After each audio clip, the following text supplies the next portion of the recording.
네, 안녕하세요. 안고따라 니까야를 관통하는 법회입니다.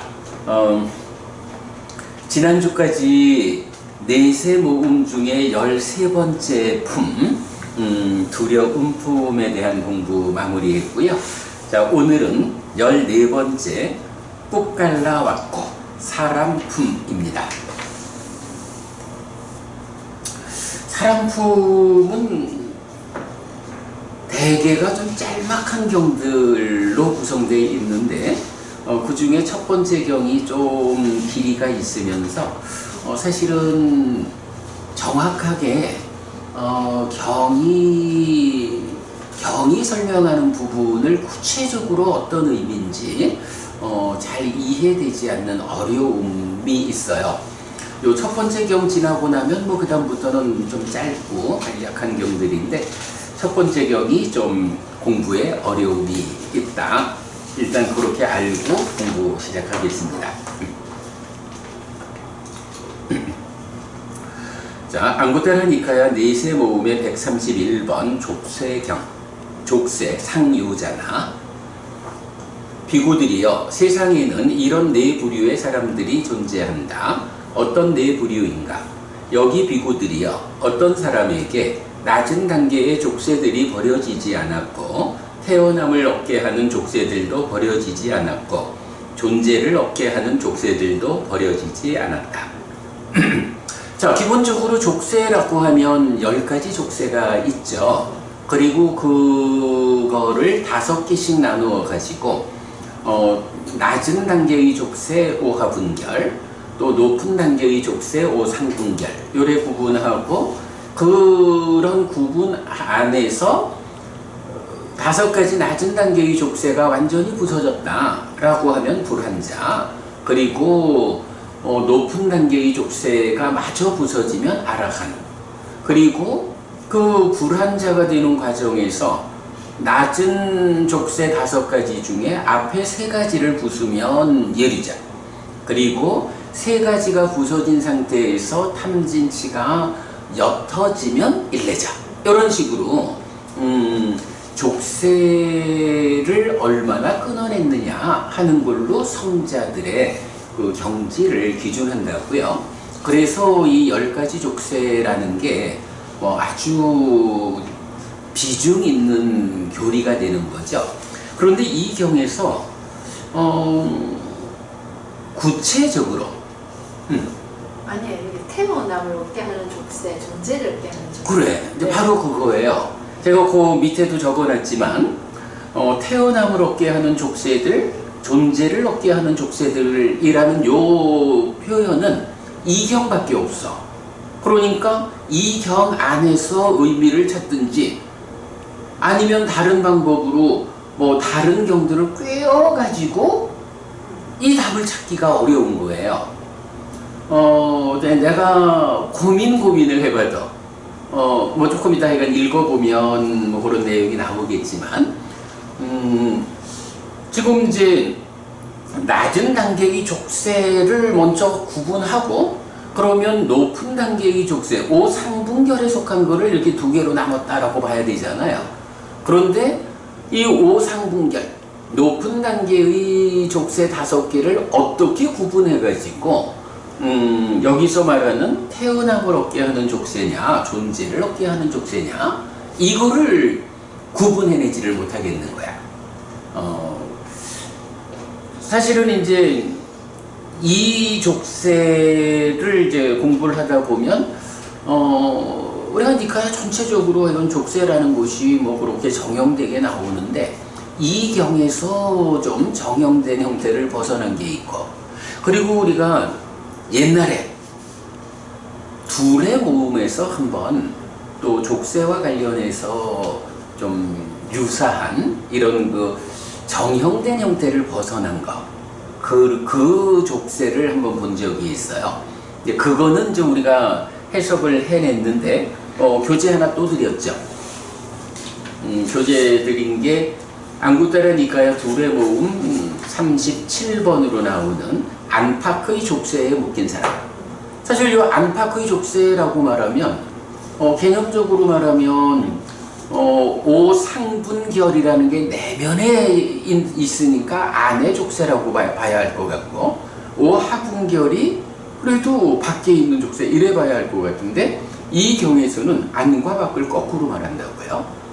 이따가 요 경을 복습으로 한번 다시 보겠지만, 근데 요거 하여간 그때 하여간 잘 좀 그래도 이거는 왜 안팎을 우리가 알고 있는 일반적인 경우 말하자면 따까의 안과 따까의 밖 요렇게 안팎을 표현하지 않고 반대로 표현하는 이런 부분은 그래도 해석을 해냈는데, 이제 오늘 이 경에서 말하는 5가지 높은 단계의 족쇄, 그거를 어떻게 구분해 가지고 태어남을 얻게 하는 것이냐 존재를 얻게 하는 것이냐 요런 구분은 해간 답을 찾지 못했어요. 그러니까 어쩌면 이거는 뭐 이제 이렇게 말할 수가 있지 뭐. 오하분결. 그러면 이제 이 위에 오상분결이 있는데 이 하여간 높은 단계에 속한 거를 5가지로 구분하는 방법도 있고, 이거를 또 좀 굳이 이 5가지를 동일하게 쓰지 않고 어떤 다른 방법으로 분류를 했다 하면 이것이 1대1로 딱 대응해야 하지 않아도 되는 뭐 그런 측면으로 봐야 할 것 같은데, 뭐 그래도 하여간 좀 해석하기 어려운 주제인데, 자 한번 보겠습니다. 여기 비구들이여 어떤 사람에게 낮은 단계의 족쇄들은 버려졌지만 태어남을 얻게 하는 족쇄들은 버려지지 않았고 존재를 얻게 하는 족쇄들도 버려지지 않았다. 여기 비구들이여 어떤 사람에게 낮은 단계의 족쇄들이 버려지고 태어남을 얻게 하는 족쇄들도 버려졌지만 존재를 얻게 하는 족쇄들은 버려지지 않았다. 여기 비구들이여 어떤 사람에게 낮은 단계의 족쇄들도 버려지고 태어남을 얻게 하는 족쇄들도 버려지고 존재를 얻게 하는 족쇄들도 버려졌다. 자, 그러니까 이제 뭐 요거는 일단 주제는 뭐 명확한 거예요.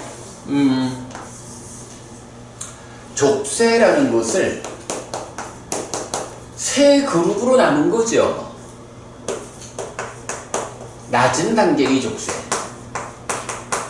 그리고 태어남을 얻게 하는 족쇄, 그리고 존재를 얻게 하는 족쇄.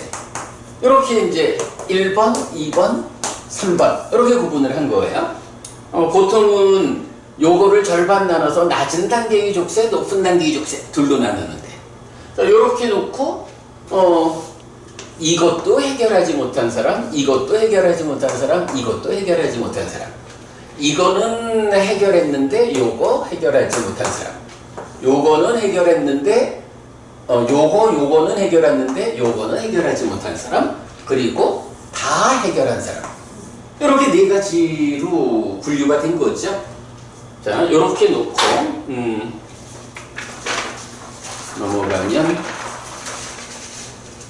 비구들이여 어떤 사람에게 낮은 단계의 족쇄들이 버려지지 않았고 태어남을 얻게 하는 족쇄들도 버려지지 않았고 존재를 얻게 하는 족쇄들도 버려지지 않았는가?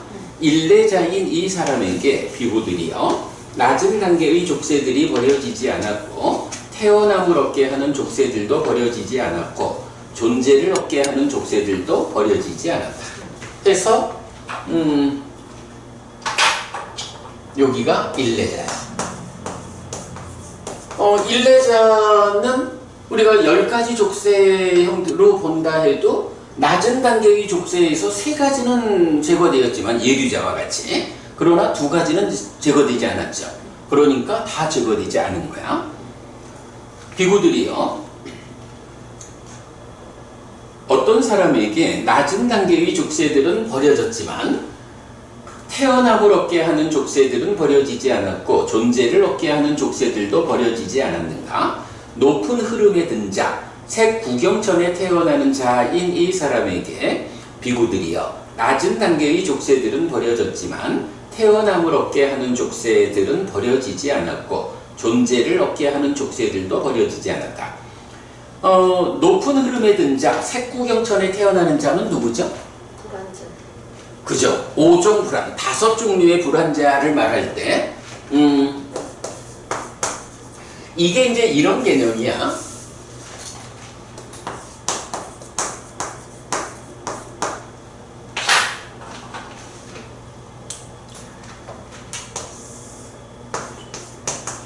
이번 생에서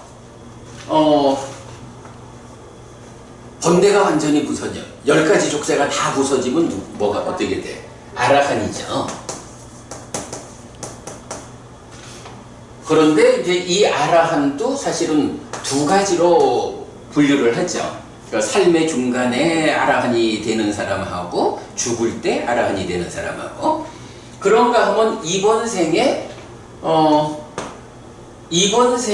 완성하지 못한 사람, 그런데 완성하지는 못했지만 특별한 경지, 즉 낮은 단계의 족쇄를 다 부수었기 때문에 죽은 다음에는 정거천에 태어나는 요런 경지가 불환자로 되죠. 그런데 이 불환자가 5종 불안자. 네, 5종류가 있다, 이렇게 말하는 거죠. 5종 불안. 그러면 이제 이런 상태에서 다음 생이란 개념으로 보자고요. 다음 생은 어떻게 돼? 아라한은 다음 생이 없죠. 불환자는 다음 생이 있죠. 그런데 이 불환자가 불환자도 사실은 마찬가지야. 금생을 기준으로 보면 금생에 깨달은 사람, 이렇게 보면 삶의 중간에 부처님처럼 깨달은 아라한이 있고 죽는 순간에 깨닫는 아라한이 있듯이, 이제 불환자는 이번 생에는 못 깨달았지만 그래도 5가지가 5하분결이 부서졌기 때문에 깨달음에 근접한 거죠. 그래서 다음 생에 그러니까 아라한의 2종류와 같이 그러니까 다음 생의 중간, 그러니까 요 다음 생이라는 게 이제 정거천에 태어난 거죠. 불환자니까. 정거천에 태어난 다음 생의 중간에 아라한이 되는 사람, 그리고 끝에, 그러니까 죽을 때 다음 생 정거천에서의 삶을 끝날 때 아라한이 되는, 요거는 기준점을 다음 생을 이번 생으로 보면 똑같은 거야. 2종류의 아라한이, 그죠? 그런가 하면 요걸 또 좀 다르게 분류를 하죠. 행과. 그렇죠. 행과 함께 깨닫는 사람이 있고 행 없이 깨닫는 사람이 있고, 뭐 요거 설명은 우리 하면 어디죠? 그리고 나면 이제 또 하나의 경우가 뭐냐 하면 색구경. 다음 생에서 깨닫지 못하는 사람이 있는 거죠. 요 개념이 사실은 중요하죠. 이 다음 생에 우리가 보통은 불환자가 되면 정거천에 태어난다 하고 다시 이 세상으로 돌아오지 않는다, 그래서 불환자니까 불환자가 되었다는 것은 마지막 생이다, 이렇게 생각을 하는데 그렇지 않다는 거죠. 불환자가 이 세상으로 돌아오지 않는다라는 것은 정거천을 제외한 세상으로 오지 않는다, 요 얘기고, 다음 생에서 불환자가 되어가지고 살다가도 내 부류는 어떤 형태로든 다음 생에 깨닫는데 깨닫지 못하는 사람이 있는 거야. 그러면 이 사람은 어떻게 돼? 색구경사. 네, 그 다음 생에 태어난다고. 그러니까 이미 아라한은 이미 다음 생에도 없는 거고, 요 4가지 경우는 그 다음 생이 없는 거죠. 그런데 다음 생에서 깨닫지 못한 그분은 어떻게 되느냐? 색구경천에 태어난다. 요런 경우에 요렇게 해석이 되는 거야. 불환자라는 개념이. 자, 요렇게 이제 이해한 상태에서 보면 두 번째 사람이 색구경천에 태어나는 사람, 요래 됐죠.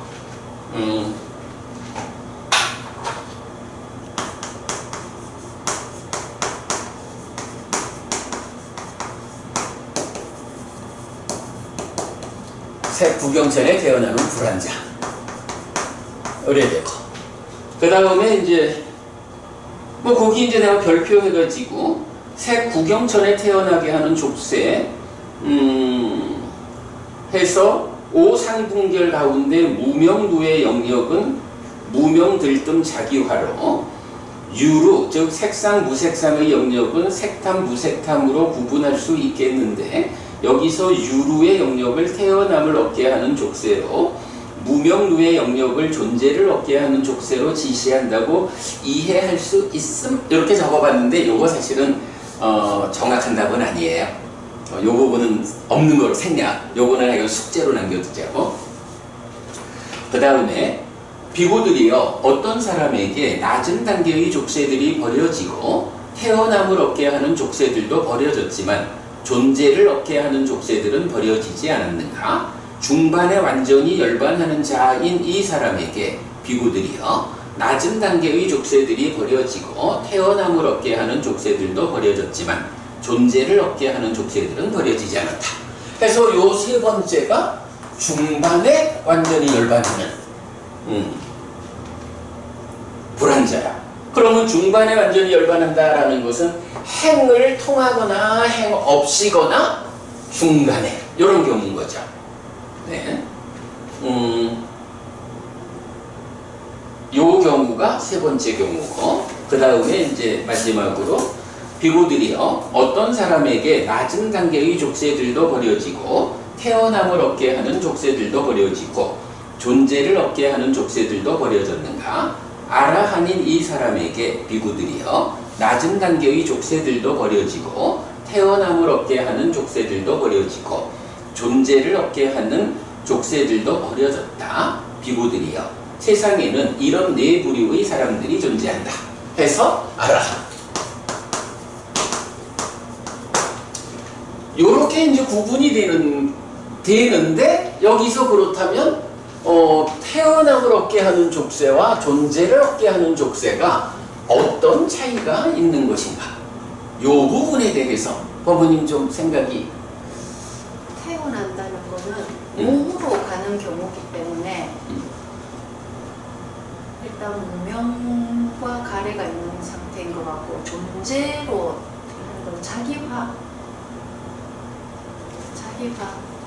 남아있는.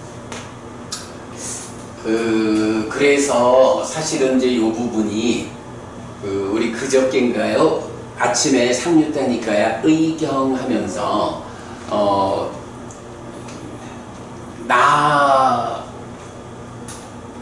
이것이 나고 나의 것이다 라고 하는 자기화. 그거를 이탐이라고 표현을 했다고. 그걸 해소하는 것을.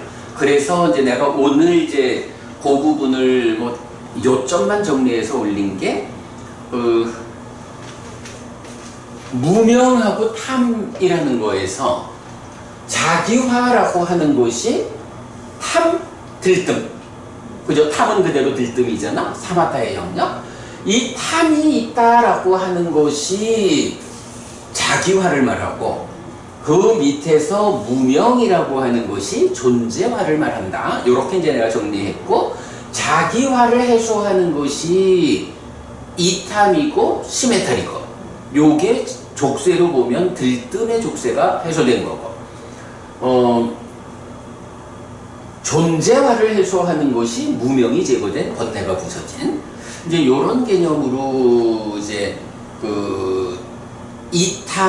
이탐이라는 것을 나와 나의 것이라는 문제를 해소하는 것으로 말했기 때문에, 그리고 모든 족쇄가 해소된 것을 아라한으로 말했기 때문에, 이탐이라고 하는 것을 족쇄의 측면으로 보면 하여간 들뜸이 해소됐다 이렇게 봐야 되는 게 맞잖아, 그지? 그러면 모든 족쇄가 해소됐다라는 것은 무명의 족쇄가 해소된 거고, 요렇게 볼 때 무명 요 부분이 존재화를 말하고, 탐이 생겨난 이후 과정이 자기화로 연결되는, 뭐 요렇게 이제 설명을 좀 해볼 수가 있어요. 그래서 이제 나는 오늘 이제 이 경에서 보면, 예를 들어서 이게 태어남 존재 이렇게 안 하고 이게 뭐 이건 표현의 문제지만 자기화라고 표현을 했다면 오히려 이거는 무명과 무명 이후의 네 가지 족쇄 이렇게 보면은 쉬워. 근데 이거를 이제 태어남이라고 표시를 했기 때문에 여기서 지금 우빠빠띠 빠띠라바 해가지고 우빠빠띠라는 말을 썼거든. 우빠빠띠는 어쨌든 이건 태어남이라고. 근데 이 태어난다라는 게 사실은 존재화라고 하는 이 자체가 몸과 함께하는 영역 태어남이거든. 근데 존재화와 태어남을 구분을 했다라는 요 부분이 문제인데 어찌 보면 이게 뭐 요 단어가 하나만 나타난다라고 하면 그냥 태어나는 거예요. 불사를 실현하지 못한 거예요. 무명과 가래를 해결하지 못해서 또 몸으로 가는 거예요. 이렇게 보면 되는데 여기에 존재라고 하는 부분을 다시 말하고 있기 때문에 이거를 우리가 이해할 수 있는 방법은 태어남이라고 하는 요게 자기화라는 개념, 그러니까 중생이라는 존재가 되는 거하고 나라고 하는 자기화, 요 차이를 우리가 설명하는 거잖아. 그지? 존재화와 자기화. 그러니까 요 지금 메커니즘이 요번에 업그레이드 된 게 여기를 존재화, 여기를 자기화하는 부분을 이제 해낸 거로. 이래 보면 이게 이제 하여간 원어가 가지는 또 우리가 번역에 따르는 어떤 이제 어려움이 있는 거겠지만 이렇게 존재와 태어남이라고 이거는 일반적으로는 이런 분류가 없단 말이야. 근데 이 경에서 그래서 아까 여기도 이 경에서만 이런 요런 표현이 나타난다라고 확인을 해놓은 거잖아. 그러니까 하여간 우빠빠띠라고 하는 이 단어, 태어남이라고 번역해야 하는 이 단어가 이 자리에서는 결국 자기화를 의미해서 존재화와 자기화를 구분해주는 요렇게 이해를 한다면 이제 태어남으로 이끄는 족쇄하고 존재로 이끄는 족쇄가 구분될 수 있죠. 낮은 단계 5개가 있고 태어남을 이끈다 하는 것은 들뜸까지. 그죠? 들뜸과 자기화 그리고 이제 색탐부색탐은 이제 별개로 있잖아. 그리고 존재로 이끄는 거는 무명. 이렇게 보면 무명과 들뜸과 자기화라는 요 세 가지 높은 단계의 족쇄의 전개 요게 사실은 연결이 되죠.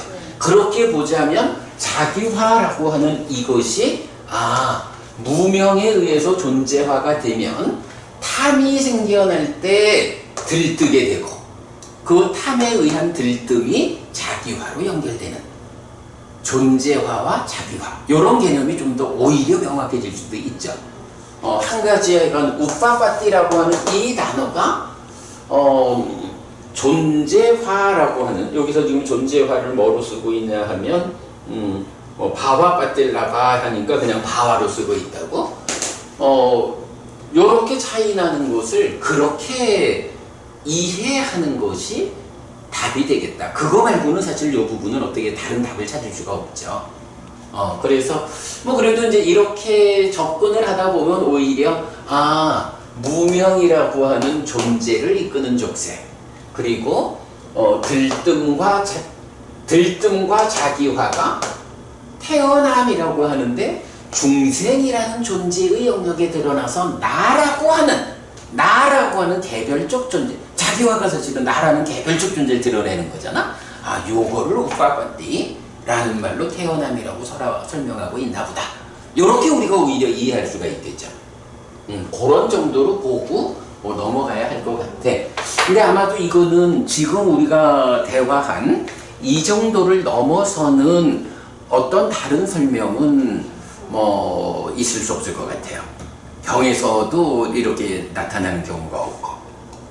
어쨌든 마지막 존재를 얻게 하는 족쇄가 버려질 경우에 아라한이니까 그는 분명히 무명이 있거든요. 그럴 수밖에 없죠. 그리고 이제 사실 이게 우리가 그 전도된 상심견해, 그치? 전도된 상심견해에서 전도가 뭐냐 하면 무상고 아니 상락아 정이잖아. 그러면 상락아라고 하는 것이 무명루 해가지고 무명을 만들잖아. 정상이라고 하는 게 욕상 색상 해가지고 탐을 만드는 거잖아. 그러니까 결국은 전도되었다라는 것이 무명의 상과, 그러니까 무명의 상이 아니지 무명의 번뇌로서의 상락아의 상. 그래서 무명을 만드는 거, 요거 무명이니까 중생이라는 존재 상태가 되는 거고, 거기에서 정상에 의해서 욕상, 색상, 무색상이 2차적으로 참여해가지고 욕탐, 색탐, 무색탐. 그래서 욕계 중생, 색계 중생, 무색계 중생 이렇게 되는 거니까. 그렇다면 무명이라는 것에 의해서 기본적으로 중생이라는 존재성을 갖게 되고, 그런 상태에서 이제 들뜸의 족쇄, 탐과 대응하는 들뜸이 있을 때 그것이 나여, 내거여 라는 자기화되는 요거를 개별적인 태어남, 중생이라는 존재가 된 상태에서 개별적으로 나라는 존재로 태어나는 이제 요런 관점에서 우리가 좀 접근을 해볼 수 있을 것 같아요. 근데 이제 워낙에 하여간 다른 경에서 받쳐주지 않는 용어기 때문에 어려운데, 그렇다고 이 부분을 다른 사람이 누가 가르쳐 주지는 않을 거고, 아마 우리가 지금 설명하는 요런 이해가 여기에 대한 답이 되지 않을까 싶어요. 요 부분은 내가 더 정리를 해보도록 할게요. 자, 그래서 이게 이제 워낙이 잘 해석이 안 되는 내용이니까, 요 보면 그 79쪽에 보면 비쿠보디의 해설해서 보디 스님도 요 부분을 나름대로 설명을 하고 있는데 그렇게 타당해 보이지 않고, 그 다음에 따니사로 비쿠도 요 부분 여긴 그냥 번역을 하고 있는데 이건 답이 되지 않고, 그 다음에 이제 이어서 참고로 족쇄경에서 10가지 족쇄 소개하고 있는데 요건 달리 안 봐도 되겠죠. 자, 이렇게 그 태어남으로 이끄는 족쇄와 존재로 이끄는 족쇄, 요 개념을 가지고 이제 공부를 해봤고요. 아무튼 이제 이렇게 정형되게 나타나는 10가지 족쇄에서 좀 차별적으로 나타나는 경우가 우리가 그간 공부한 거로는 2개가 있는 거야. 지금 본 이경하고 둘의 모음에서, 그거 벌써 한 2년쯤 전에 공부한 거겠죠? 요것도 이건 복습 삼아 한번 읽어보고 가겠습니다.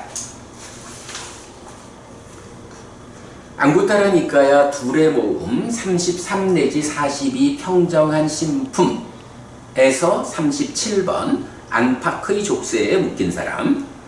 이렇게 나는 들었다. 한때 세조는 사와티에서 제타와나의 아나타핀디카 사원에 머물렀다.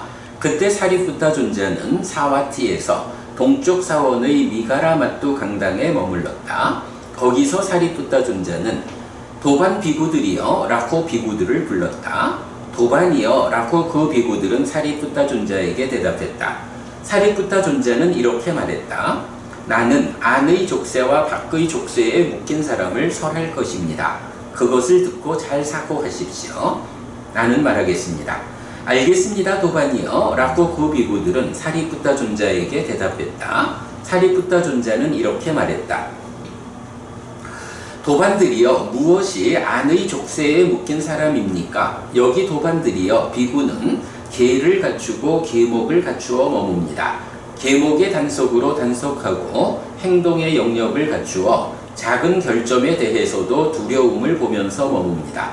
받아들인 뒤 학습 계목들 위에서 공부합니다. 그는 몸이 무너져 죽은 뒤 어떤 신들의 무리에 태어납니다. 거기서 죽은 그는 돌아오는 자여서 이 세상으로 돌아옵니다. 이것이 도반들이여 안의 족쇄에 묶인 사람은 돌아오는 자여서 이 세상으로 온다고 불립니다. 생각났어요. 기억나죠? 이거 그때 우리 아주 관심 가지고 본 거였어요. 이게 사실 잘 이해가 안 되는 경이었거든. 오늘 본 경처럼 정말 이것도 어려웠어요. 자, 그런데 하여간 계목을, 그러니까 계를 갖춘 사람이야. 계를 갖춘 사람에 대해서 안의 족쇄에 묶인 사람. 우리가 일반적으로 생각하는 안과 학계 입장에서는 계라고 하는 거는 밖에서 처음 시작하는 자리인데 좀 애매하죠. 자, 넘어갑니다. 도반들이여 무엇이 밖의 족쇄에 묶인 사람입니까? 여기 도반들이여 비구는 계를 갖추고 계mom을 갖추어 머뭅니다. 계목의 단속으로 단속하고 행동의 영역을 갖추어 작은 결점에 대해서도 두려움을 보면서 머뭅니다. 받아들인 뒤 학습 계목들 위에서 공부합니다. 그는 어떤 평화로운 시메타를 성취하여 머뭅니다. 그는 몸이 무너져 죽은 뒤 어떤 신들의 무리에 태어납니다. 거기서 죽은 그는 돌아오지 않는 자여서 이 세상으로 오지 않습니다. 이것이 도반들이여 밖의 족쇄에 묶인 사람은 돌아오지 않는 자여서 이 세상으로 오지 않는다고 불립니다. 정거천에 태어난 거죠. 불안자인 거야. 그런데 아니 이게 이제 불안자 이렇게 이제 얘기를 하자면 지금 이제 앞에서 말한 계를 갖춘다라는 것을 한 단계로 끊고 그 다음에 어떤 평화로운 시메탈 해가지고 두 단계를 가지고 계도 갖춘, 그러니까 계를 갖춘 사람은 앞에서 안의 족쇄에 묶인 사람 이랬거든. 그리고 이어서 평화로운 시메탈에 의해서 정거천 하니까 불안자 이래야 된다고. 그러면 여기서 말하는 계를 갖췄다라는 것은 단지 5계를 갖췄다 이런 거하고는 다르겠죠. 이때 계라는 게 뭐야? 혼자들이 지니는 게. 근데 이제 그게 개념적으로 말하면 그 사념처 사마타 위파사나 요 관점으로 볼 때 사념처의 완성 과정을 계의 관점으로 보는 사띠는 계 이렇게 이제 우리가 보는 거죠. 그렇게 본다면 사실은 사념처의 완성이라고 해도 여실직연했다 해도 예류자잖아. 정거천에는 미치지 못했거든. 그죠? 이제 그런 부분도 좀 볼 수가 있죠. 자, 그 다음에 다시 도반들이여 비구는 계를 갖추고 내지 받아들인 뒤 학습 계목들 위해서 공부합니다. 그는 소유의 삶의 여모이탐 소멸을 위해 실천합니다. 그는 존재들의 여모이탐 소멸을 위해 실천합니다. 그는 가래의 부서짐을 위해 실천합니다. 그는 망의 부서짐을 위해 실천합니다. 그는 몸이 무너져 죽은 뒤 어떤 신들의 무리에 태어납니다. 거기서 죽은 그는 돌아오지 않는 자여서 이 세상으로 오지 않습니다. 이것이 도반들이여 밖의 족쇄에 묶인 사람은 돌아오지 않는 자여서 이 세상으로 오지 않는다고 불립니다. 똑같이 불안자인데 차별을 두는 거죠. 기본적으로 그 소유의 삶에 대한 여모이탐 소멸, 소유의 삶을 완전히 벗어나면 불안자죠. 그리고 이제 그 이후 존재들, 가래를 이런 식으로 나와요. 어쨌든 불안자는 5종류나 되니까 이렇게 차별을 할 수가 있죠. 그때 많은 평정한 심을 가진 신들이 세존에게 왔다. 와서는 세존에게 절한 뒤 한곁에 섰다. 한곁에 선 그 신들은 세존에게 이렇게 말했다. 대덕이시여, 사리푸타 존자가 동쪽 사원의 미가라마투 강당에서 비구들에게 안의 족쇄와 밖의 족쇄에 묶인 사람에 대해 설하고 있습니다. 대덕이시여, 대중들은 기뻐하고 있습니다. 대덕이시여, 세존께서 연민하셔서 사리푸타 존자에게 가신다면 감사하겠습니다. 그러자 세존은 예를 들면 힘센 사람이 접은 팔을 펴거나 편 팔을 접을 것이다. 그와 같이 제타와나에서 사라져 동쪽 사원의 미가라마뚜 강당에 있는 사리푸타 존자의 앞에 나타났다.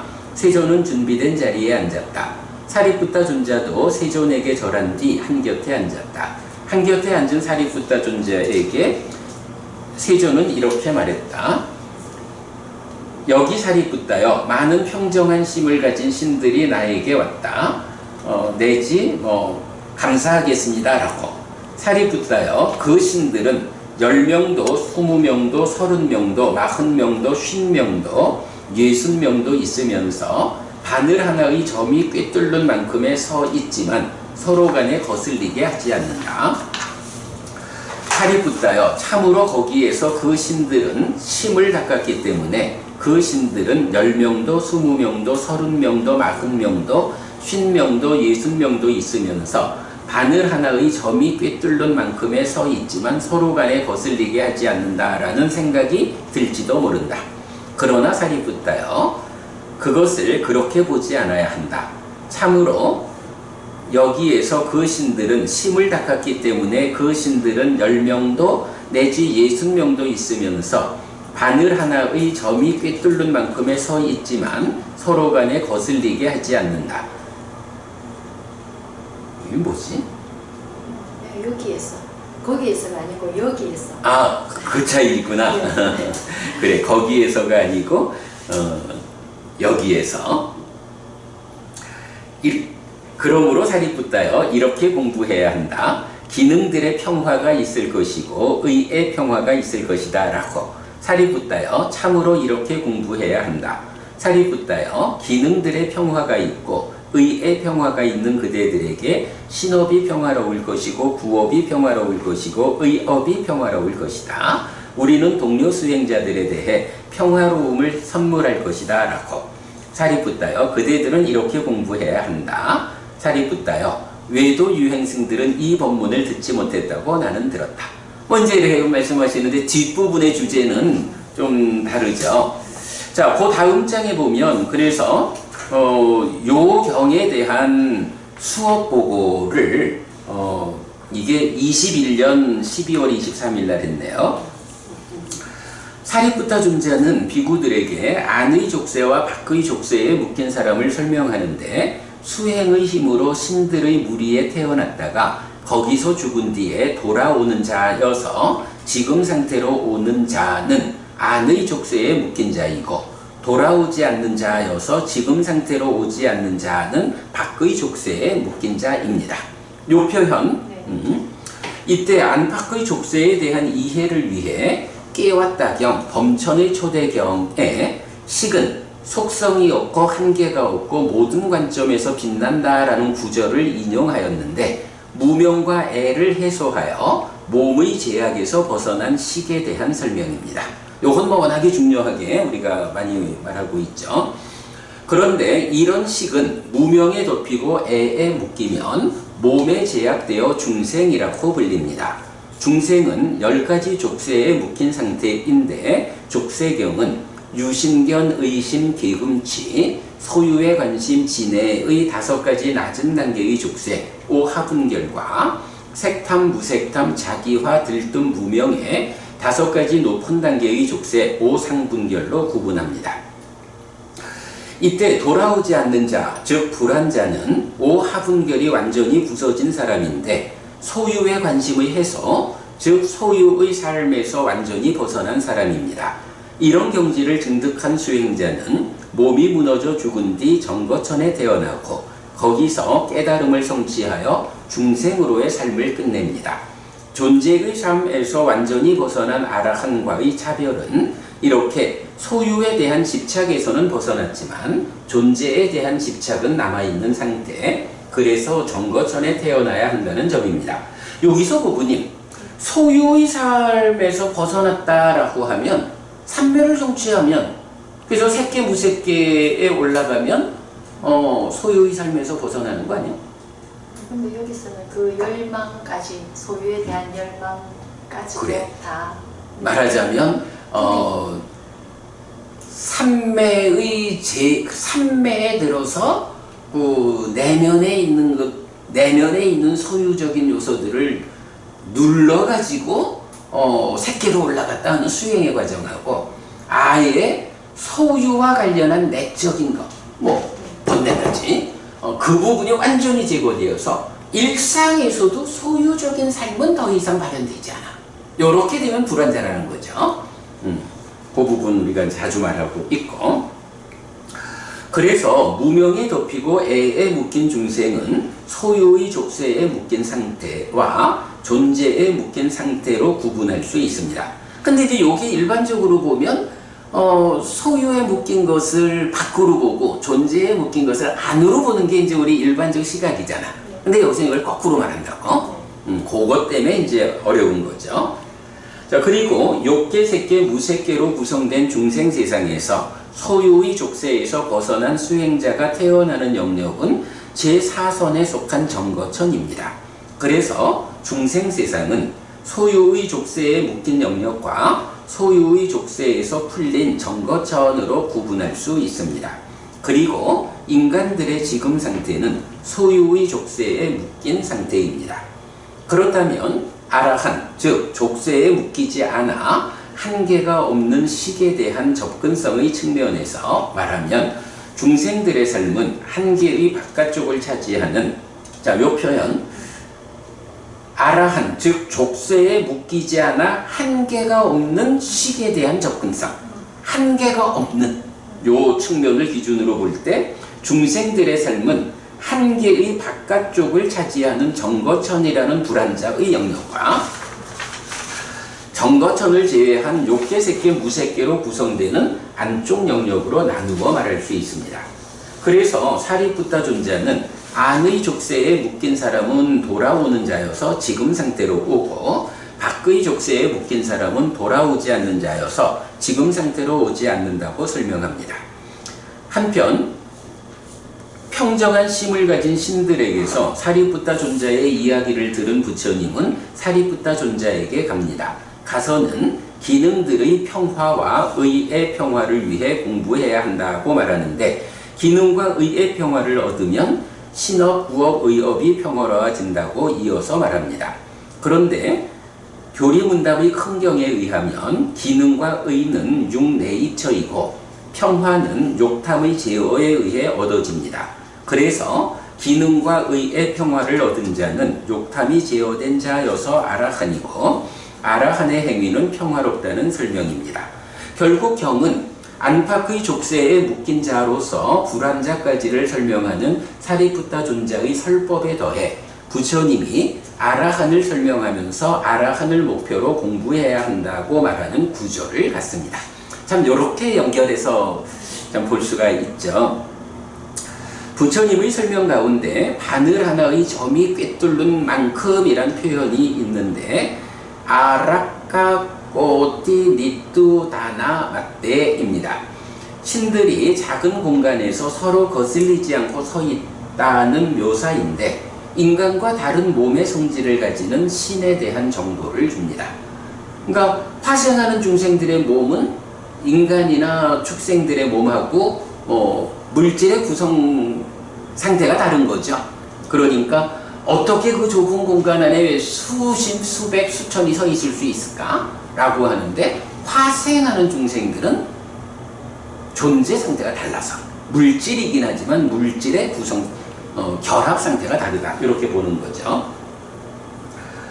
유사한 표현으로는 대반열반경의 우빠와나 장로의 일화에서 머리카락 한 올 들어갈 만큼으로 나타나는 것을 볼 수 있습니다. 요거는 기억하시죠? 대반열반경에 보면 우빠와나 존자가 부처님이 좀 비켜서 왜 부처님이 나보고 비키라 하실까? 할 때 이제 그 신들이 우빠와나 장로라고 하는 아라한이 소위 주니까 부처님 곁에 못 오는 거야. 먼저 그 장면에서 나오죠. 자, 하여간 뭐 요런 내용을 이제 그 다음 장에 보면 하나의 그림으로 그려놨는데요. 뭐 안과 밖이라는 것의 이해를 이렇게 본 거죠. 기본적으로 풀려난 식이 한계가 없는 영역에 풀려나서 있는 거고, 그 한계 지어진, 결국은 무명과 가래에 의해서 한계 지어진, 번뇌에 의해서 한계 지어진 그 영역이 얼마만큼 한계지어졌느냐 하는 거를 중생들의 입장에서 딱가라고 하는 요 내면의 영역과 바깥 이렇게 볼 수도 있지만 이제 아라한이라고 하는 풀려난 존재를 기준으로 보면 이 풀려나지 못한 사람들이 얼마만큼 풀려나지 못했어? 풀려난 영역에 가까운 사람들이 있는가 하면 풀려난 영역에서 먼 사람들도 있지. 얼마나 집착이 강하냐에 따라서 더 멀리 깊이 들어가 있는 거지.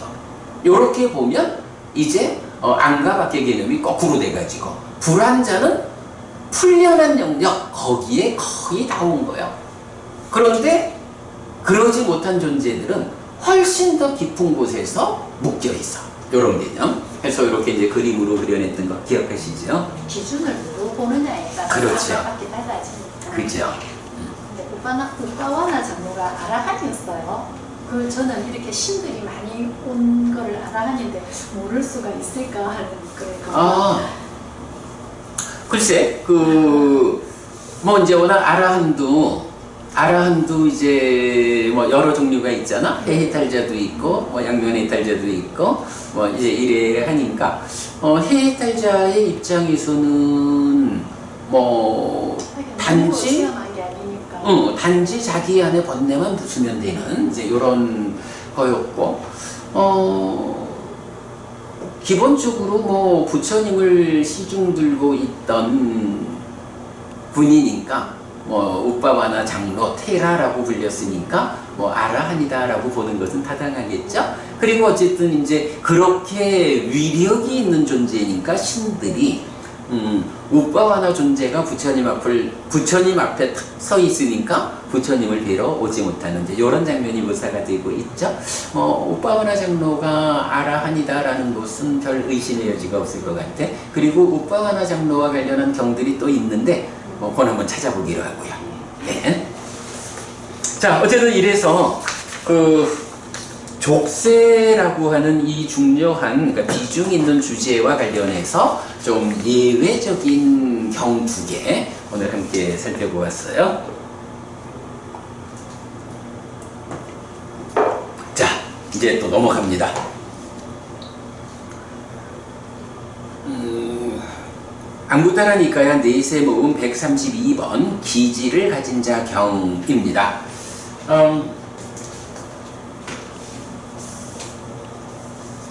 이 기지라고 번역을 했지만 이 단어도 참 좀 번역이 쉽지 않은 단어예요. 요거 저 안구따라 니까야 저기 초불련 책 한번 읽어보세요. 몇 번쯤 되나요? 2권. 2권에 14품이니까 중간쯤 되죠. 중간까지 제목한 거야.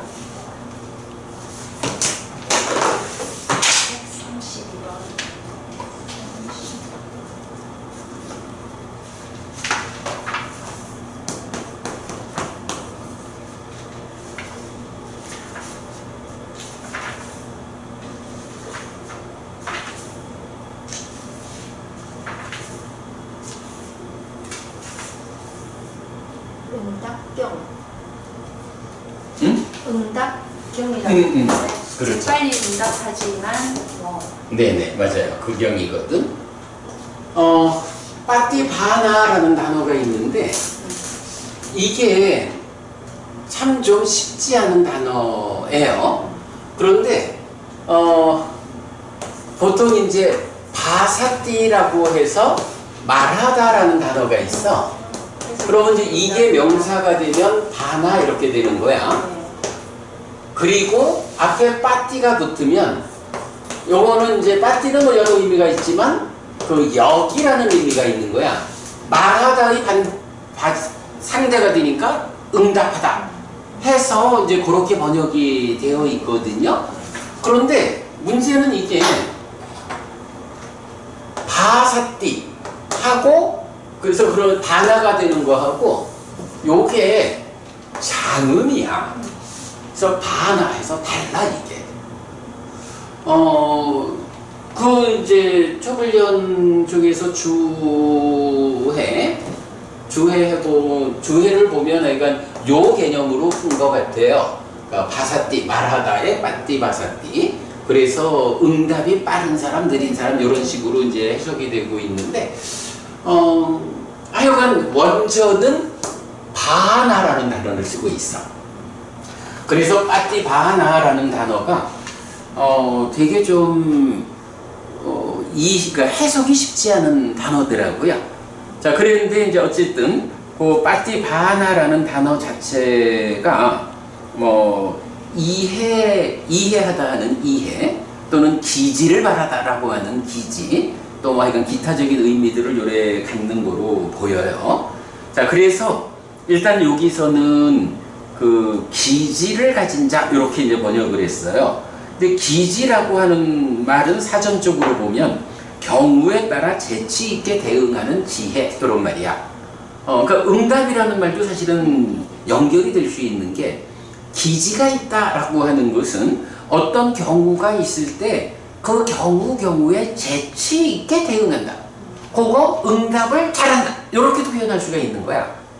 그래서 이게 좀 연결되기 때문에 응답을 빠르게 한다, 느리게 한다 이렇게 이제 해서 번역이 되는 것 같고, 뭐 하여간 그래서 이해와 기지 이랬는데 여기서 이제 나는 빠띠바하나라는 단어를 기지, 경우에 따라 재치 있게 대응하는 지혜 이렇게 이제 번역을 한 거예요. 자, 일단 경 볼게요. 기지를 가진 자 경, 비구들이여 세상에 존재하는 이런 네 부류의 사람이 있다. 어떤 네 부류인가? 적절한 기지를 가진 자이지 어렴풋한 기지를 가진 자는 아닌 사람. 어렴풋한 기지를 가진 자이지 적절한 기지를 가진 자는 아닌 사람. 적절한 기지를 가진 자이면서 어렴풋한 기지를 가진 자인 사람. 적절한 기지를 가진 자도 아니고 어렴풋한 기지를 가진 자도 아닌 사람. 이들이 비구들이여 세상에 존재하는 네 부류의 사람이다. 이렇게 나와요. 그러니까 기지가 그러니까 어떤 상황에서 적절하게 기지를 발휘한다라는 것은 경우에 따라 재치 있게 대응하는 사람이다. 요게 되죠. 어렴풋한 기지를 가졌다 하는 것은 나름대로 대응을 하느라고 하지만 그게 재치 있게 경우에 맞게 탁탁 잘 대응하지 못하는 이런 측면으로 봐야겠죠. 그래서 그렇게 적절한 기지를 가졌느냐 어렴풋한 기지를 가졌느냐에서 경우의 수로 하면 네 가지가 되는 거죠. 요렇게 해서 이제 네 부류의 사람이 있다라고 하는데, 일단은 요 빠띠바하나라는 단어를 좀 살펴봤어요. 그래서 이게 일반적으로는 이해라는 understand, 이해라는 의미로 제일 좀 많이 나타나는 것 같아. 그래서 보면 47번 상류다, 21번 개경, 23번 세태경, 또 앙구따라니까야 네세 모음의 186번 경, 이런 경들에서 보면 이해야. 그래서 보면 도반 받다요. 참으로 그대의 총명도 좋고 이해도 좋고 질문은 적절합니다. 라고 할 때 바따깡 빠띠바난 하는 것이 이해도 좋다. 참으로 상서롭게 이해한다. 요렇게 이제 쓰이고 있고요. 그런가 하면 삼이따경에서도 요건 우리가 공부한 거지. 앙구따라니까야 세세 모음에 있는 거니까. 여기에서도 야타사깡 빠띠바난 하는 것을 자신의 이해 이렇게 번역을 해서 도반들이여 우리는 모두 자신의 이해를 이렇게 설명했습니다. 이게 여기에 대해서 어떻게 생각합니까? 하니까 여러 사람들이 나는 이렇습니다 하고 자기들대로의 이해를 말하죠. 그런데 좀 만족스럽지 않으면 그렇다면 제각각의 이해를 말했는데 부처님한테 가서 여쭤봅시다. 이제 이렇게 제각각 이해를 말하다 하는 것이 그러니까 사깡빠띠바난 자신의 이해를 이렇게 이제 나오고요. 그런가 하면 이제 오늘 이 교재의 맨 마지막에도 가면 사무에해라는 말이 나오거든. 그 사무에해. 자, 요거요. 이 교재의 마지막 장으로 한번 가보세요. 그러니까 제일 뒤쪽. 제일 뒤쪽 밑에 보면 사무에해를 적어놨거든요. 보면 아타빠띠 삼비다 의비의 무예해, 담마빠띠 삼비다 법의 무예해, 니루띠 빠띠 삼비다 언어의 무예해, 빠띠 바나 빠띠 삼비다 이해의 무예해. 여기서 빠띠 바나라는 단어가 사무예해.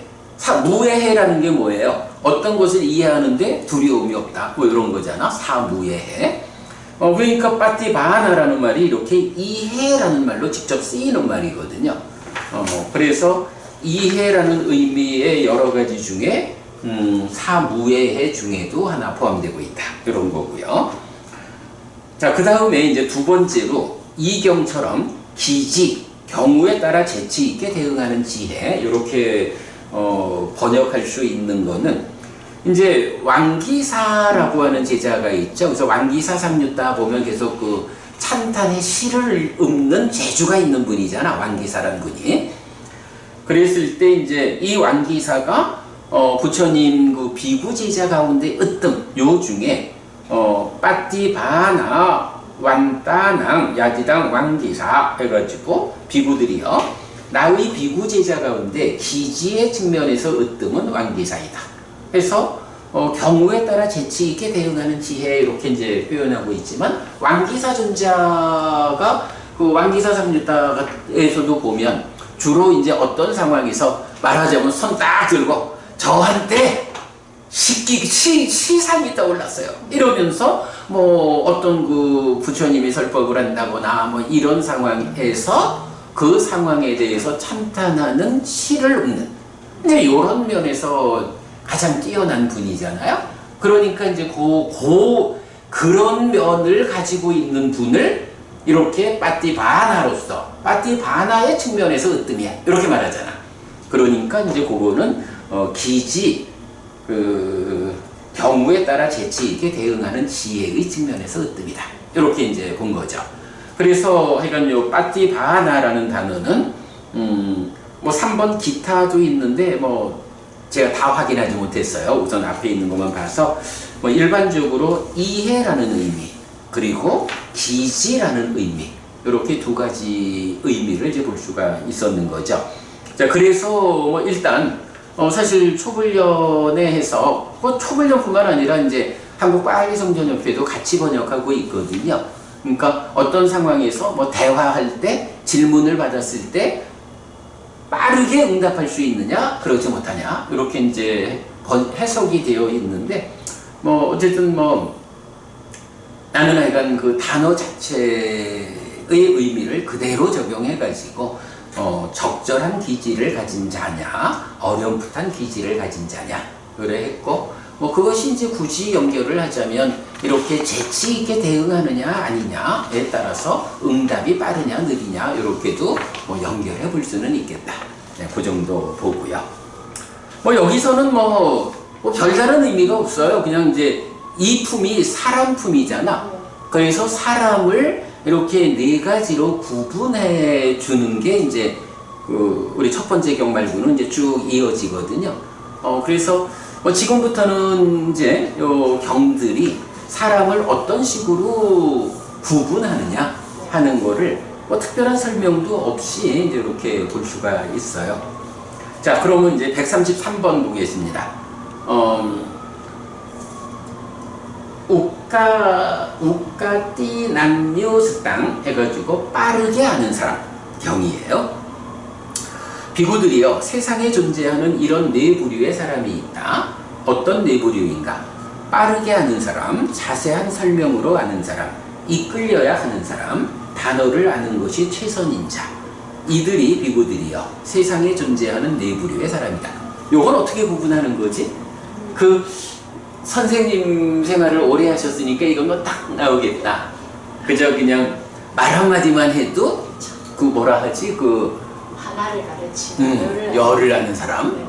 이렇게 이제 빠르게 하는 사람이 있고, 자세하게 설명해야 되는 사람이 있고, 사실은 이제 거기까지만 해도 설명만 해주면 그래도 아는 사람 요 이야기지. 그 다음에 이제 세 번째로 이끌려야 하는 사람 하면 설명을 하다가 안 되면 어떻게? 아이고, 손 붙잡고 데리고 가가지고 이런 거거든? 예를 들어서 어떤 동물의 생활 습관 이런 거를 만약 가르치고 있다 라고 하면 아무리 설명을 해도 못 알아들어. 그럼 손 붙잡고 동물원 들고 가서 보여주는 거죠.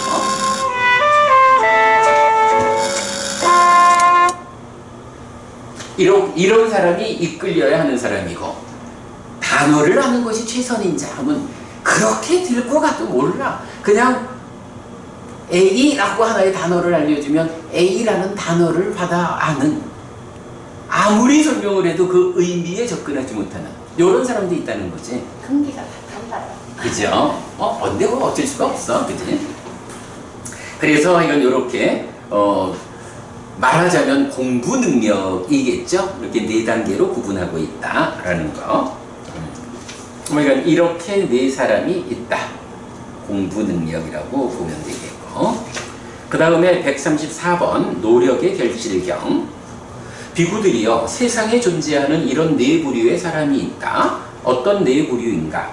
노력의 결실로 살 뿐 업의 결실로 살지 않는 사람, 업의 결실로 살 뿐 노력의 결실로 살지 않는 사람, 노력의 결실과 업의 결실로 사는 사람, 노력의 결실로도 살지 않고 업의 결실로도 살지 않는 사람, 이들이 비구들이여 세상에 존재하는 4부류의 사람들이다. 요건 무슨 얘기? 부모님 어떤 생각이 들어요? 공덕을 지어서 그거까지 사는데 미천이 되는가 안 되는가? 그렇게 봐야겠죠. 그러니까 노력으로 산다, 그러니까 노력의 결실로 산다라는 건 뭐야? 지금 내가 얼마나 최선의 노력을 다하느냐.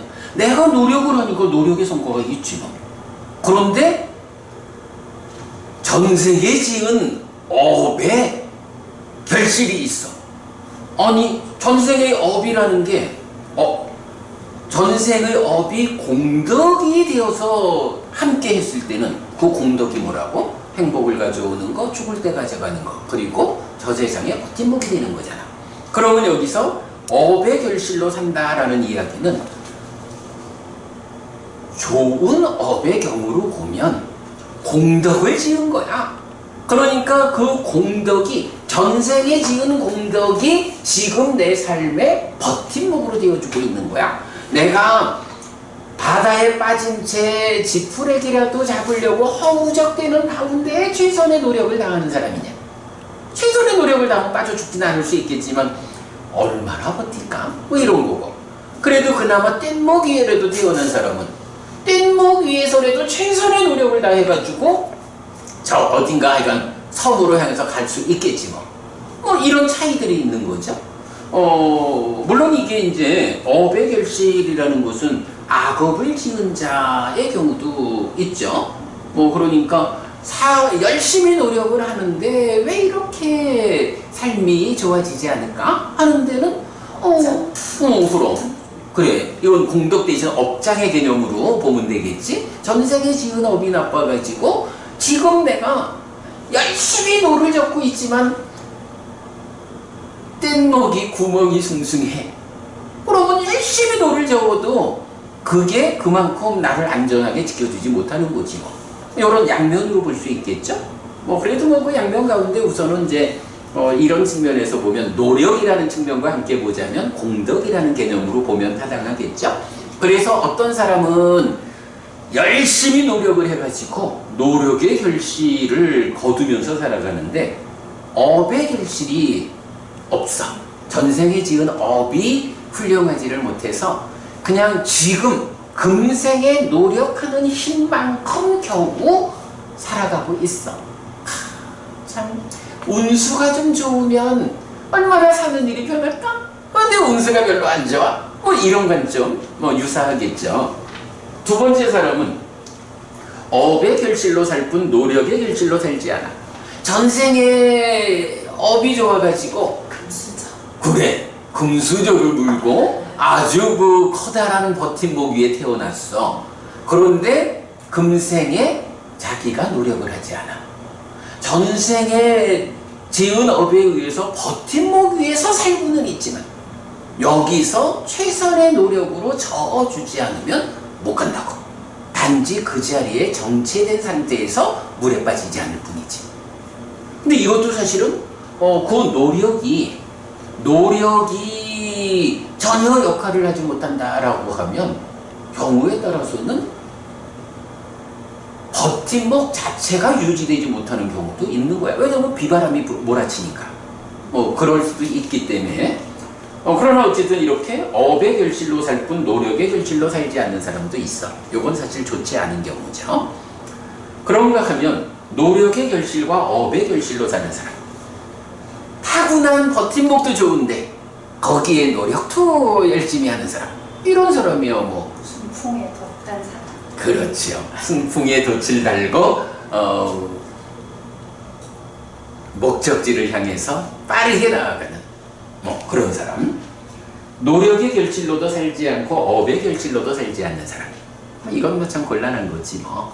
참 태어나기도 겨우 인간의 몸을 가지고 태어났지만 버팀목도 없어. 그런데 노력도 하지 않아. 그의 삶이 현실적으로 우리 사회의 어느 자리에서 그가 지금 자리하고 있을까? 이래 볼 수 있는 거지 뭐. 이렇게 지금 나의 노력이라는 거, 그러니까 지금의 업이죠. 그러니까 현재 나의 업이라는 측면에서의 노력과 전생에서의 업이 버팀목으로 작용해주는 이 업의 결실로서 하는 요 두 가지 같이 보았는데 뭐 의미 있는 주제죠.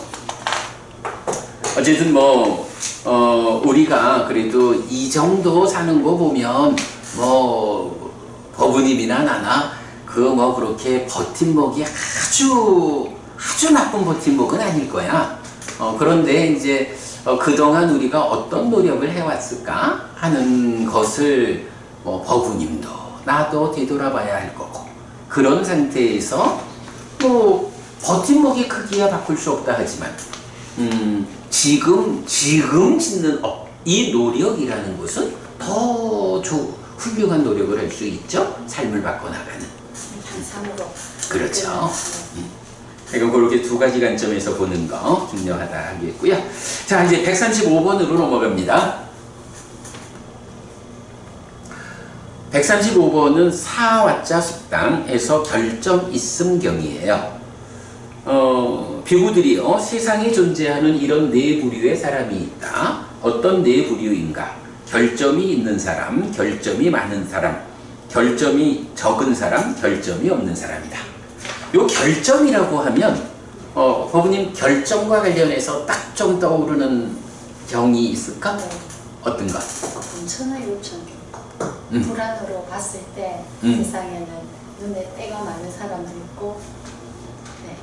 거기에서 결점이 어떤 부분으로 나와? 때가 저 세상의 결점을 보느냐 못 보느냐, 네. 이게 나오죠. 하여튼 불안으로서 사람들을 여러 관점으로 보는데, 네. 거기에서 보면 저 세상의 결점을 보는 사람, 보지 못하는 사람. 저 세상의 결점을 본다라는 것이 윤회하는 삶에 대한 어떤 두려움, 이런 부분이 되겠지. 그거 있고, 그 다음에 또 결점이라는 것과 관련해서 사실은 결점은 크나 바램이 빠른 거, 탐진치를 설명할 때.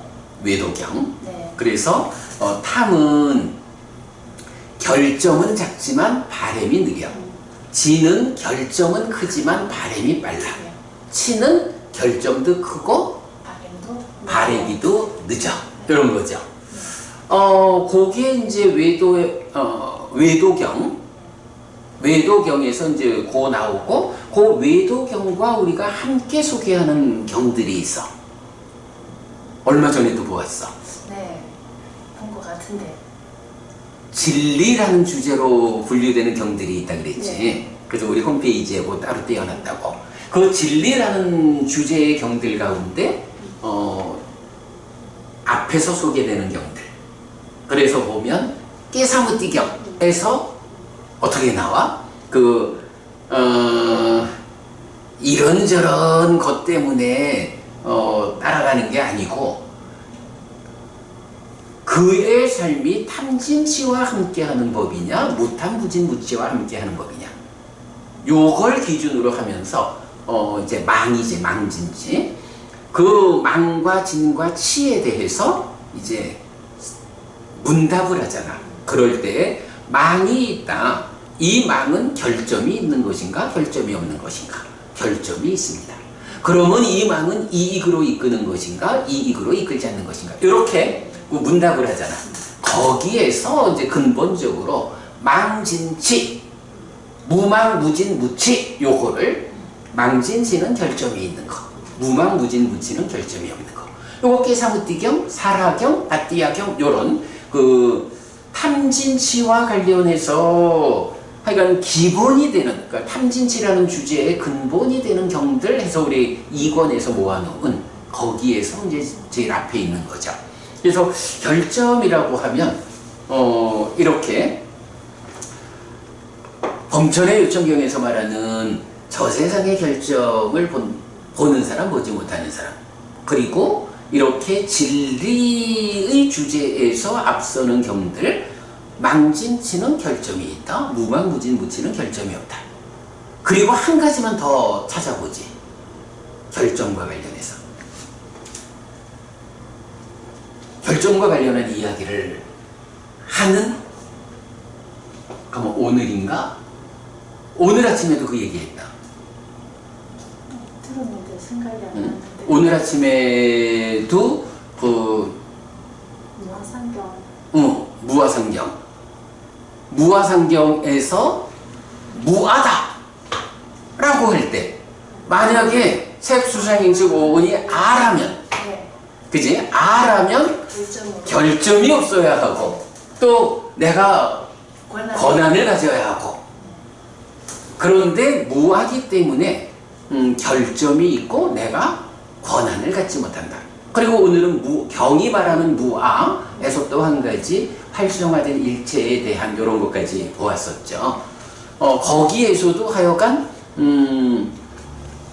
아트만이라면 결점이 없을 거예요. 그런데 존재하는 것들은 사실은 무아기 때문에 결점이 있어 라고 말하는 존재하는 것들의 특성을 결점이 있다 이렇게 말하죠. 결점이라는 말이 사실 뭐 이게 우리말로 번역을 하니까 결점이지만 요 이제 와자 사해서 사와자 그러니까 사아와자가 되는 거지. 사와자 요 개념이 그렇게 사실은 굉장히 중요한 자리를 지시하고 있죠. 제가 이런 요 사와자 그 결정과 관련해서 지금 말한 이런 부분은 그 수업 보고에서 연결해 드리도록 하겠습니다. 자, 그래서 이제 지금 125번 경은 보면 135번 경은 사와자 숙당에서 결점이 있음 경인데 네 부류의 사람을 이런 결점이 있는 사람 그리고 없는 사람 그 중간에 결점이 많은 사람 적은 사람 이렇게 넷으로 구분하고 있죠. 그러면 비구들이요 어떤 사람이 결점이 있는 사람인가? 여기 비구들이요 어떤 사람은 결점이 있는 몸의 업을 갖추고 결점이 있는 말의 업을 갖추고 결점이 있는 의의 업을 갖췄다. 이런 사람이 비구들이요 결점이 있는 사람이다. 그러면 비구들이요 어떤 사람이 결점이 많은 사람인가? 여기 비구들이요 어떤 사람은 결점 있음은 많고 결점 없음은 적은 몸의 업을 갖추고 결점 있음은 많고 결점 없음은 적은 말의 업을 갖추고 결점 있음은 많고 결점 없음은 적은 의의 업을 갖췄다. 이런 사람이 비구들이요 결점이 많은 사람이다. 그러면 비구들이요 어떤 사람이 결점이 적은 사람인가?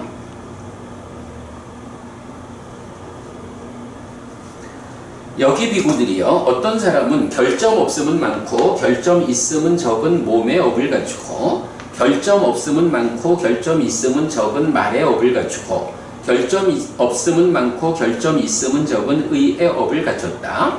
이런 사람이 비구들이요 결점이 적은 사람이다.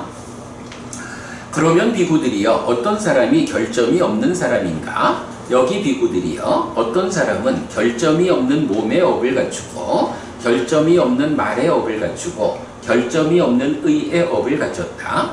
이런 사람이 비구들이여 결점이 없는 사람이다. 이들이 비구들이여 세상에 존재하는 네 부류의 사람이다. 자, 결점이 있다 없다 이렇게 표현하고 있고요. 또 그 가운데 결점 있음은 많고 결점 없음은 적다. 결점 없음은 많고 결점 있음은 적다. 요건 어떤 측면으로 이해해야 될까? 이것도 뭐 지난번에 한번 했던 것처럼 지옥과 뭐 하늘이라든가 아니면 아라한까지도 예, 분류를 그래, 그렇게 볼 수 있겠죠. 네. 예. 그리고 그 가운데 어느 쪽이 더 많은가? 그래, 맞아요. 지옥부터 천상까지 그리고 열반까지 이런 해탈된 상까지를 포함하는데 거기에서 여기는 그 세상 자체로의 구분보다는 업이라는 측면으로 설명하고 있잖아. 그러면 이제 여기서는 내가 볼 때는 여기서는 뭐 한 가지만 보면 될 것 같아. 결점이 있는 업, 결점이 많은 업은 어떤 업이고 결점이 없는 업, 결점이 적은 업은 어떤 업인가? 13업. 그죠? 그거면 되지 뭐. 네. 그래서 10악업이라는 것은 일단 결점이 있는 업이고 그 가운데서도 뭐 강도에 따라서 결점이 많다, 적다 이렇게 할 수 있겠죠. 그리고 10선업은 결점이 없는 업이고 얼마만큼 10선업에 접근되느냐에 따라서 결점이 얼마만큼 적으냐 이렇게 말할 수 있겠죠. 그러면 10악업이라고 하는 것은 그 뿌리에 뭐가 있어? 망진치. 그죠? 망진치가 뭐야? 방금 우리가 깨사무띠경, 사라경, 밭디아경 이런 그 진리의 약간 앞장서는 경들에서 보면 바로 그 망진치를 놓고 결점이 있느냐 없느냐 이렇게 이제 질문하잖아. 그러면 10악업이라고 하는 것이 그 뿌리에 망진치가 있다 이래 되는 거잖아. 망진치가 결점이거든. 그게 결점이 있는 거니까 그 결점이 있는 망진치를 뿌리로 진행되는 10악업은 결점이 있는 업이지. 무망무진 무치가 결점 없음이니까 무망무진 무치를 뿌리로 진행되는 10선업은 그대로 결점이 없는 업이지. 거기에 얼마만큼 접근하느냐 강도에 따라서 많고 적고 이렇게 표현하는 거지. 여기서 그거만 딱 보면 되겠죠. 예, 뭐 그렇게 결점이라는 것을 오늘 우리가 그래도 잘 찾아봤어요. 광천의 요천경에서 말하는 참 특히 이 저세상의 결점을 두려워하느냐 두려워하지 않느냐 하는 측면은 부처님이 참 그 윤회하는 삶을 중생의 삶에서 얼마나 비중을 갖고 말하느냐 이걸 이제 볼 수가 있고 무아를 말할 때 바로 결점이 있으니까 이거를 아라고 할 수 없다라는 현상적으로 무아를 증명하는 이런 거고 그리고 바로 진리라는 측면에서 결점이 있는 것들 망진치 결점이 없는 것들 무망무진 무치 이렇게 설명되는 거. 또 하나가 뭐였지? 탐진. 그러니까 결점이 크고. 외도경. 탐은 결점이 크지만 빨리 바래고 지는 거꾸로.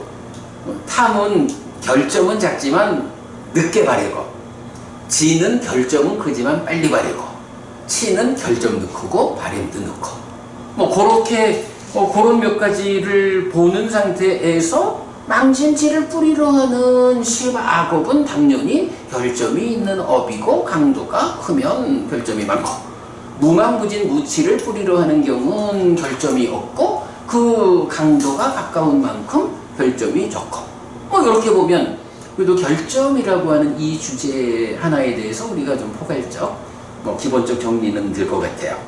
그래, 그렇게 해서 135번 경은 결점이라는 관점에서 사람을 넷으로 분류했다. 사실 약간 이품 묵갈라왔고 해서 사람품인데 1번 경 같은 경우는 굉장히 좀 어려운 주제였지만 나머지는 전체적으로 보면 이렇게 사람들을 네 부류로 분류를 하는 것. 그래서 다양한 관점으로 이렇게 사람을 구분하는 것. 우리는 그 구분 안에 어떤 기준을 가지고 구분했을까 하는 것을 이제 좀 파악해가는 그렇게 공부가 진행되면 되겠죠. 자, 오늘 우리 여기까지 하죠. 모처럼 조금 일찍 마치죠. 그래. 자, 오늘 5개 경고요. 그래도